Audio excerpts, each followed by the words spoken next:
சிதம்பரம் நடராஜர் கோயில் கணக்கு வழக்குகளை தீட்சிதர்கள் காண்பிக்க மறுத்த நிலையில் இரண்டாம் நாளாக இந்து சமய அறநிலையத்துறை அதிகாரிகள் கோயில்களில் ஆய்வு நடத்தி வருகிறார்கள். கூடுதல் தகவல்களை செய்தியாளர் பிரசன்னாவிடம் கேட்கலாம். பிரசன்னா, இப்போ கணக்கு வழக்குக்கு தீட்சிதர்கள் தரப்பிலிருந்து ஒத்துழைப்பு கிடைக்கல. அடுத்த கட்டமா அதிகாரிகள் இன்று நடக்கக்கூடிய ஆய்விற்கு பிறகு என்ன செய்ய இருக்கிறார்கள்?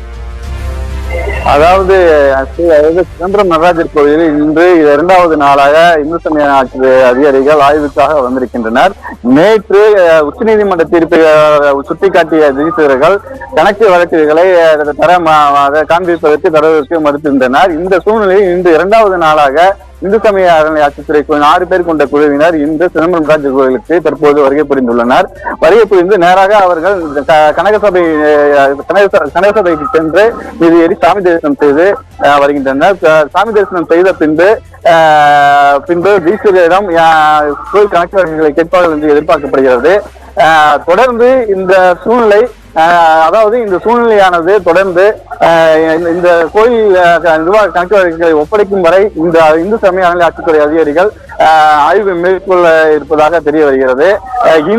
இன்றும் தீட்சிதர்கள் கணக்கு வழக்குகளை காண்பிக்கவில்லை என்றால் அதிகாரிகள் தரப்பில் தீட்சிதர்கள் ஒத்துழைப்பு அளிக்கவில்லை என்று தெரிவித்து மேல் அதிகாரிகளுக்கு ஒரு கடிதம் ஒன்றையும் அனுப்ப இருப்பதாகவும் தகவல் வெளியாகியுள்ளது.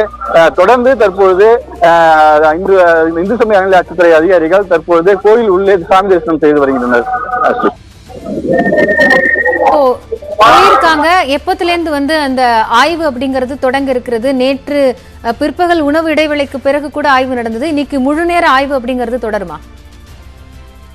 அதாவது இன்று காலை 10 மணிக்கு வருவதாக இந்து சமய அறநிலையத்துறைகள் தெரிவித்திருந்தனர். தற்போதுதான் வந்திருந்தனர். சுமார் 1 மணி நேரம் தாமதமாக தற்போது கோயில் உள்ளே வந்துள்ளனர். வந்திருந்த அதிகாரிகள் தற்போது தரிசனம் செய்த பின்னர் தற்போது என்ன நடவடிக்கை மேற்கொள்ள என்பது தெரிய வரும். நன்றி பிரசன்னா, தகவல்களை வழங்கியமைக்காக.